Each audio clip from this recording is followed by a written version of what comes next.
Yesterday, I had a chance to address Albertans about our province's path forward with the federal government following a special meeting with our government caucus last Friday.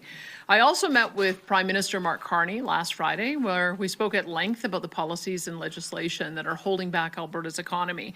This conversation was a positive first step, but it will take tremendous effort and cooperation to repair the damage to Alberta's economy caused in the last 10 years by Ottawa's destructive anti-resource agenda. Yesterday, I shared the bold steps that our government is taking to protect and stand up for Alberta's future with strength and resolve. And this includes the creation of a special negotiating team to represent our province in negotiations with the federal government in pursuit of a new Alberta Accord with Canada. This team will request reforms to guarantee port access to tidewater off the Pacific, Arctic, and Atlantic coasts for Alberta energy and resources, and all federal interference in the development of our provincial resources by repealing harmful federal laws like the No More Pipelines Law C-69 and the Net Zero Electricity Regulations, require Alberta's consent before imposing any export taxes or restrictions on our resources, and to grant Alberta the same per capita federal transfers as Quebec, Ontario, and British Columbia. We are also launching the Alberta Next panel to explore long-term options for economic and constitutional protections from Ottawa. And we are preparing for a 2026 referendum on key proposals that emerge from these discussions. As most Albertans know, I have repeatedly stated I do not support Alberta separating from Canada. I personally still have hope that there is a path forward for a strong and sovereign Alberta within a united Canada. So I am going to do everything within my power to negotiate a fair deal for Alberta with the new Prime Minister. And while doing so, our government will work with Albertans on various initiatives to better protect Alberta's provincial sovereignty and economy from Ottawa should those negotiations fail and the economic attacks continue. In the months ahead, there will be many who will try to sow fear and anger among us, those who want to see Alberta divided. Regardless of what each of us believes about this issue and what path we think is best, we as Albertans must be able to respectfully debate and discuss these issues with our friends, family members, and neighbours. I know that if we do that, in the end, our province will find the best solution for this immense challenge we face and come out of it stronger and more free than ever. Thank you, and I'm happy to take questions. Perfect. We'll start off with questions here in the room before going to the phones. One question, one follow-up. I see hands. Wonderful. We'll start with Michelle, then we'll go to Catherine.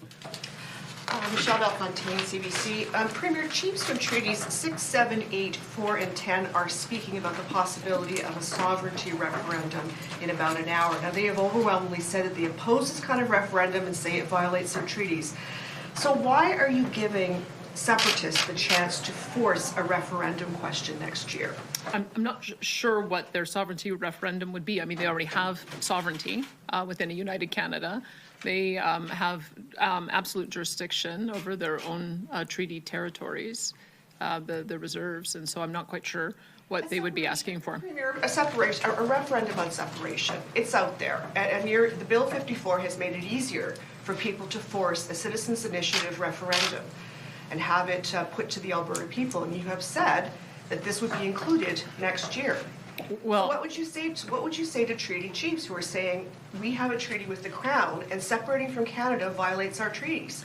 Well, I would say that we're sort of a number of steps away from having that conversation. We have put forward a suite of changes to elections law that included making a petition campaign achievable. I think that there's no point in having a referendum, citizen-initiated referendum, with barriers that are so high that it's kind of vicious compliance. And so that was the conversation we've had over the last year prior to the most recent election and prior to any of the discussions you're talking about, is that if you genuinely want citizens to be able to identify issues they care about, be able to put it forward to the people, you have to have a reasonable signature threshold. Our threshold is a little bit lower than Saskatchewan's, but a little bit higher than what we see in the United States. It's consistent with what we've had for many decades in the Municipal Government Act. So it shouldn't be that surprising that we're just trying to get some clarity so that people know what the process is if they want to take forward issues that they think matter to Albertans. And we'll go to Catherine. Yeah, and in asking for this guaranteed access to the 3 oceans, how does that respect other provincial jurisdictions? the federal government was given trade and commerce power when we came together as territories in order to enable access to markets. In fact, there's quite a bit of law internationally that says that if you are a separate nation, one nation cannot landlock another. It's sort of a given that it is inappropriate use of power to prevent a jurisdiction from being able to get its resources to market. And so that is the thinking that we have around this, is that it's the constitutional authority of Ottawa to enable this to happen. And they have managed to in the past. The Coastal GasLink pipeline, despite a lot of extra cost, uncertainty, still did manage to get built, and LNG Canada will be open soon and will be exporting. And despite 6 times the cost associated with Trans Mountain Pipeline, it also managed to get built. And so I think we have seen that when there are important strategic decisions that need to be made, strategic infrastructure, the federal government does have the power to be able to get resources to market. And so I would say that we signed on to it, all of the provinces, along with the new Prime Minister, just prior to the election, saying that we all agree to economic corridors that include oil and gas pipelines. So I'm just reaffirming that that was the commitment on the part of all of the provinces prior to the election, and I hope it's the commitment of all of the provinces now that the election's over. And there's a municipal election coming up in October. Should the citizen initiative referendum meet the threshold before then, why not hold it then? Why the timing of 2026? I think there was a referendum question or two asked in conjunction with the municipals in the past. And I mean, I suppose that's an option. I just don't think that the timing will work in this case. It's 120-day. First of all, we have to proclaim the law. It has to get through the legislature. It has to be proclaimed into law. They have to change the regulations with Elections Alberta. I'm not sure quite when Elections Alberta will be ready to be able to oversee and launch a petition campaign. Any citizen would have to have a question that is approved in advance. That takes a little bit of time, 120-day signature collection period, and then I think it's a couple of months to be able to validate the signatures. So as you can see, with this whole process, I think it'd be impossible to try to get any questions in alignment with the municipal elections. We'll go to Emmanuel, and then we'll come to Shay. Emmanuel Prestovet, Greater Canada. Canada has had 2 independence referendums in the past. Prior to the 1980 referendum in Quebec, René Lévesque did campaign openly on this referendum and won in 76. Jacques Parizeau did the same in 94, just before the 95 referendum.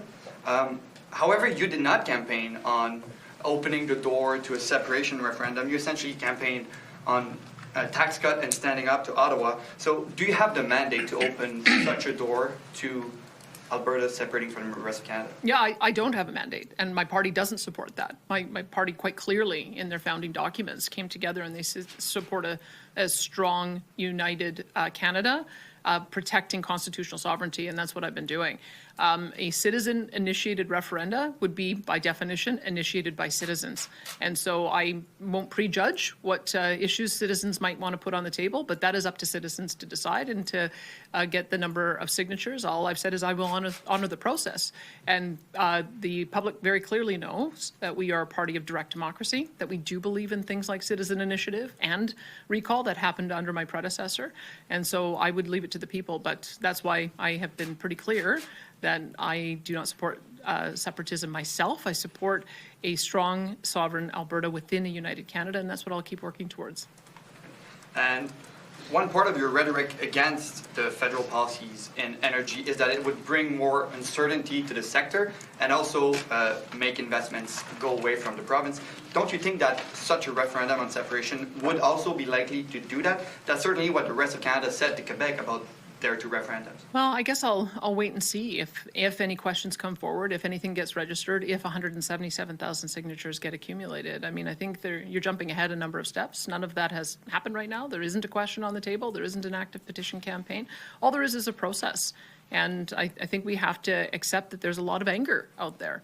A lot of anger after the last election, a lot of anger at the way we've been treated for the last 10 years. And there's a lot of groups that are organizing to try to do something about it. We may disagree about what the path forward is. All I can tell you is my path forward is to try to do whatever I can to try to get a fair deal for Alberta. And that's why I've already engaged constructively with the Prime Minister on that. You don't think that just having the talks in the public opinion about maybe Alberta separating from the rest of Canada is is bad for Alberta? Well, those talks have been going on for some time. The level of support for a motion like that, I've been monitoring this for decades, and it's always ebbed and flowed, been as high as 30% in the past. I think it might be a little bit higher today, but that has always been in the background in Alberta electoral politics, and it's just happened to flare up right now. But that is, citizens have a right. I believe in free speech. Citizens have a right to express their opinion on things that they're concerned about, and I think it's my job to make sure that debate is respectful, that sides know that they have a right to be able to have those conversations with their friends and family and not to be demonized for it. And so that's what I'm trying to do, is to create an environment where the conversation can be had. Thanks, Manuel. And we'll go to Shay, and then we're going to go to the phones for a couple before coming back to the room.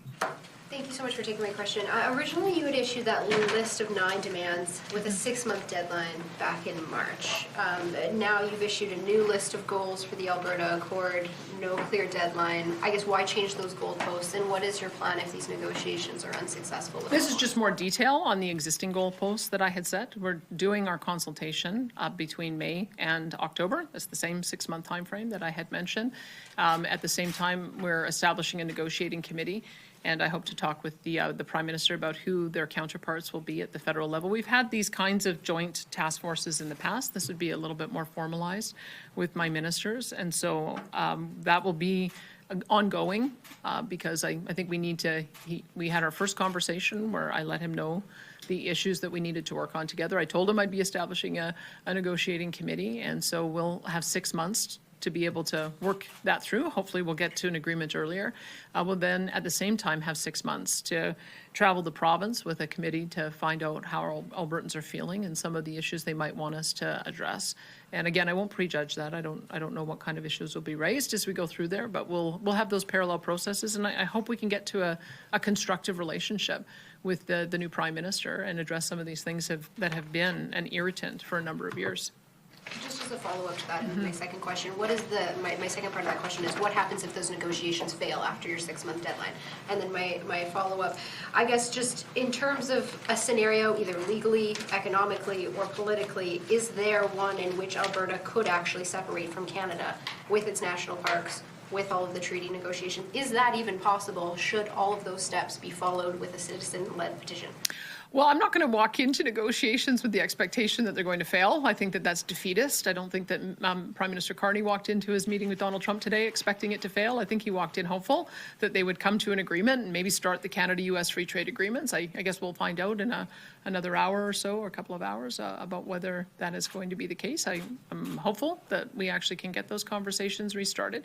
And I'm equally hopeful that we'll have constructive conversations with the Prime Minister. So he knows my concerns. He didn't object to any of the issues that I had raised on the call that we had. So I'm optimistic that we'll be able to find some common ground there. So I will see how that ultimately plays out, and then perhaps 6 months from now, if it's unsuccessful, we'll be able to have another conversation about what comes next. Thanks, Shay. We're going to go to the phones for a couple questions. Operator, could you put through our first caller, please?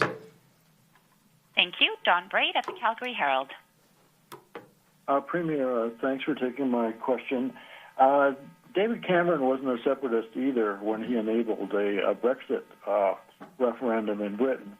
What he did, fairly close to the beginning of that, was say that he would honor the result of the referendum, and of course was thoroughly shocked when it passed.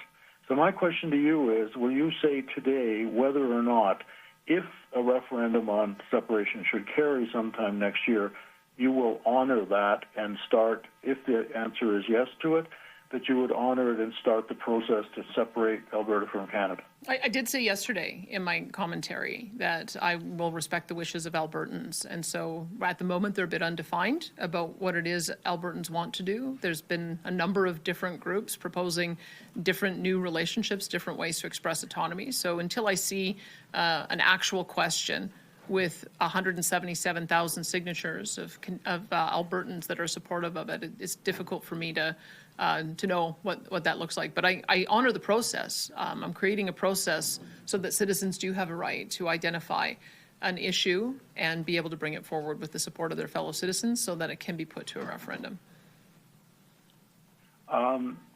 If the answer is fairly simple. The question is fairly simple. Do you want Alberta to separate from Canada?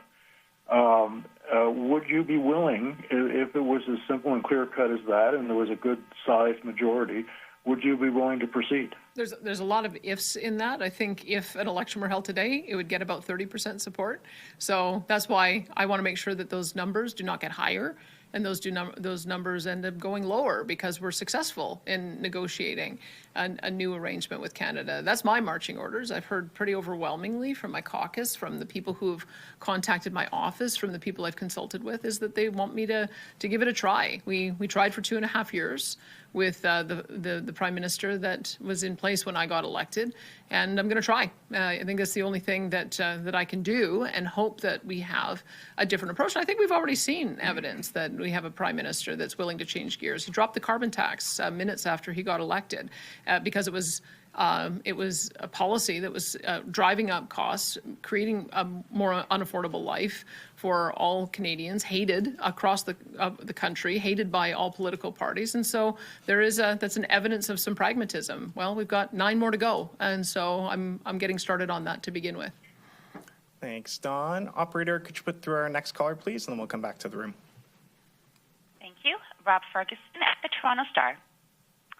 Hi, Premier. I'm wondering if you have any retort for Premier Doug Ford today after what he said in Toronto about the possible separatism referendum. Well, Doug and I have a great friendship. We don't agree on everything. In fact, I think we supported different people in the last federal election. And so we don't have to agree on everything. But what I will say is we have a constructive conversation at the coffee table. I continue to look forward to having a constructive conversation with him at the coffee table. But he's the Premier of Ontario. I'm the Premier of Alberta. We just have different issues that we have to respond to in our respective jurisdictions. Do you think he should stick in his own lane? Or, what do you say as any kind of a retort? Well, I don't tell him how he should run his province, and I would hope that he doesn't tell me how I should run mine. But we have a very respectful relationship, and I hope that continues. Perfect. Thanks, Rob. We're going to come back to the room. We'll go to Graham, yourself. Premier, just to it's clear, you're saying you would not sponsor or support a referendum on separation. You'd let Albertans deal with that. But you said there would be a referendum next year that you would be part of. Explain what that would be looking at. Well, it depends what I hear from Albertans. There's a few things that I've heard. I've heard from our agriculture producers that they would like us to exercise Section 95 of the Constitution to take more control over managing agriculture issues because the federal government has come through with punitive changes that are preventing them from being able to run their operations. I'm thinking of the limitations on strychnine, which is going to result in massive crop losses, and other type of approaches. I've heard that that people want us to be able to have more economic immigrants. The federal government actually reduced our allotment of provincial nominees. That would be something, again, under Section 95 that has special status, and Quebec has been quite active in trying to advocate for more choice in the people who get permanent citizenship in their province. Those are a couple of things. I mean, it shouldn't surprise you. I've kind of raised those before, but there may be other things that do come up. I know that Quebec is interested in completely changing the relationship with Ottawa, being more like the way the European Union operates by collecting all the taxes and then just remitting to Ottawa their share. That's what we do right now with our municipalities. The municipalities collect all of the property taxes and then remit to us our share. And so it's not that unusual to think that we might be able to have an arrangement like that if Quebec is interested too. So those are a few things that I've mused about before. I see that we have some common cause with our friends in Quebec of wanting to pursue some of those same things. Those might be a few things that we would put to the people. So a number of things then for referendums, because you mentioned California. You've said that in the past. You'd like what California's done. It's not hard to find entire books written about how things don't work in California when it comes to citizen-led initiatives. Quoting just one, they tend to create a sense of permanent revolution in California politics.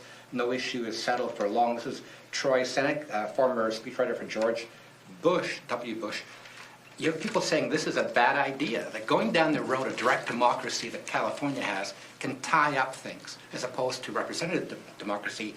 You're elected, and people can then pass judgment in 4 years or whatever, if they like it or not, as opposed to then constantly churning up people's feelings with constant referendum? Well, we've had that debate in this province, and we've sided with referendums for a number of important issues. I mentioned this before, VLTs and prohibition. The Olympics vote in Calgary was put to a referendum. Fluoride was put to a referendum.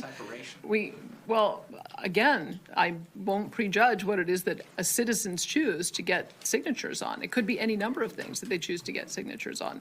But the point is, it allows for them to have a mechanism, because it may be that there are some things that are an irritant or something that needs to be addressed that the legislatures are not bringing forward, and that gives the people the power. I mean, yes, it's a philosophical argument. I know that there are some who think that all decisions should be made by representation, and then there are those of us who believe it's a combination. I don't think Albertans want to vote on every little thing, but I think they might want to vote on some big things. And so now they have an opportunity to decide what those big things are. They have since this legislation was first brought in the prior UCP government, and now they have a little bit more clarity around the rules and what the signatures need to be. Thank you, and go ahead. Thank you. I'm Sarah with Global News. I'm just wondering, why did you make the decision to have your speech yesterday at 3 o'clock, just a day before Carney's meeting with Trump? I made the decision to have the speech a week after the election, a few days after I'd had a chance to meet with my caucus, a few days after I'd had a chance to meet and talk with Mark Carney. Those were the factors that I had under consideration about establishing that, and also because it was a very lengthy speech. As you probably saw, I didn't want to be reading my speech to you here today for 18 minutes, so I wanted to make sure that Eastern Canada knows all of our grievances. I don't think necessarily the reporting on Alberta's grievances are covered particularly well in Eastern Canada, but I know that people have been watching and wondering what was going to be happening in Alberta and our reaction, because Alberta was such an outlier. 65% of our people voted for a different political party. And so I wanted to be thoughtful in how I gave my response. And I think I was, and it was because of a lot of feedback that I got. But the timing was, it was a week after the election. And do you think your message yesterday highlighted divisions in this country and weakened Canada's position heading into negotiations today with the U.S.? I think that Prime Minister Carney has his work cut out for him, as we saw in the opening press conference with the president. And I'm really hopeful that behind closed doors they'll be able to have a meeting of the minds and come out with an agreement to restart the Canada-U.S. Free Trade Agreement negotiations. We know that it's 18 months from now is when it expires. And I think for all of us, it would be a far greater benefit if we were able to get a renegotiation happening sooner. So I'll see. I'm just as hopeful as anyone else that they're able to have a reset on the relationship. I don't think it's any secret that the relationship with the prior Prime Minister was very poor, and I think led to a lot of the challenges that we've had over the last 5 or 6 months. So we'll see if Prime Minister Carney can reset that in the meeting he has today, and I'm hopeful that he can. Thank you. We have time for a few more questions. We'll go to Lisa, then we're going to hop back to the phones. Thanks, Sam. You've said that you are committed to upholding First Nation treaties and inherent rights. This is on the sovereignty referendum question, but the Referendum Act says a majority vote is binding on your government, 50% plus one. So if that vote passes, your government would be bound to follow that referendum choice.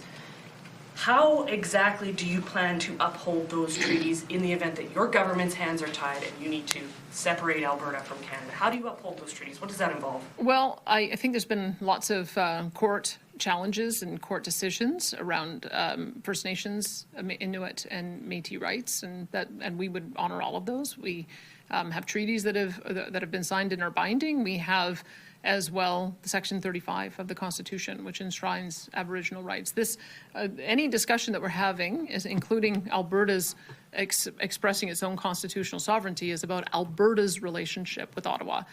We have also defined rights under our Constitution about Alberta's relationship with Ottawa and how that's supposed to work. And I have never presumed that anything that we can do is going to impact First Nations rights. In fact, I've said the opposite, that we accept it and respect the fact that they are sovereign jurisdictions in their own right. This is about trying to have Alberta's relationship with Ottawa improve. And just to follow up to that, I mean, you're saying that you never presumed it would impact Indigenous treaty rights, but we've got a large group of them representing just about every treaty, I think, in this country, saying this is a violation of their treaty rights. And what you, like, generally what you're saying today is that you don't want to get too far ahead of yourself. You don't want to presume that this referendum is necessarily happening or that it will pass. Did you not think about these things ahead of time? Did you not think about what would happen if you opened the door and lowered the bar for citizens to initiate a referendum in this province? Well, again, I guess I have to wait and see what kind of question comes forward from citizens before I would be able to make a judgment about whether or not it would impact rights. But what I have said is that you can't vote away treaty rights. You can't vote away Indigenous rights. You can't have a referendum on things that are enshrined in our various constitutional conventions and laws and court decisions. So I'll wait and see what sort of referendum questions come forward, but my expectation would be that that those rights would be honored. Thanks, Lisa. We're going to go back to the phones for our last few questions. Operator, could you put through the next caller, please? Thank you. Tamar Durrani from the Globe and Mail. Thank you, Premier Smith, for taking our questions today. My first question is about your speech from yesterday. Premier, you said that you don't personally support Alberta's separation from Canada, and you also said that you want several Liberal policies from over the last decade, particularly about energy, to be abolished by Ottawa. At the same time, you said you're going to allow discussions of potential separation to be brought up at these town halls that you'll be chairing with the new panel, all of which could lead to a referendum with the possible. Do you believe these actions from your government, you want your special Alberta negotiating team to with Ottawa? And in turn, do you think these actions will affect Ottawa's negotiations with Washington, where President Donald Trump has said he wants to make Canada its 51st state? Well, I would hope that the near-death experience of the Liberals, where they were almost obliterated and had to change out their leader, was actually a wake-up moment for them, that they can't continue pursuing extremist policies that are supported by a fringe group of legislators like the NDP or the Bloc Québécois. And I would hope that that near-death experience made them realize that what Canadians want and Albertans want is to be an economic superpower that includes energy, includes food, includes getting all of our resources to market. I mean, if anyone should look at the results of the last few months and say, gee, it's time to recalibrate, it should be the current Prime Minister. So that's why I'm very hopeful, having talked to him and said that now is the time for us to make good on the commitments that were made prior to the election, that were a joint communique released with all the premiers, and to make sure that we actually enact the things that were agreed to. As I said in my speech yesterday, that Albertans expect action, not just words. And so that's why I'm very hopeful that somebody who ran on a mandate to start doing the kind of things we're talking about is going to be serious about removing the barriers to make it happen. So that's my starting point going into the discussions. Thank you, Premier.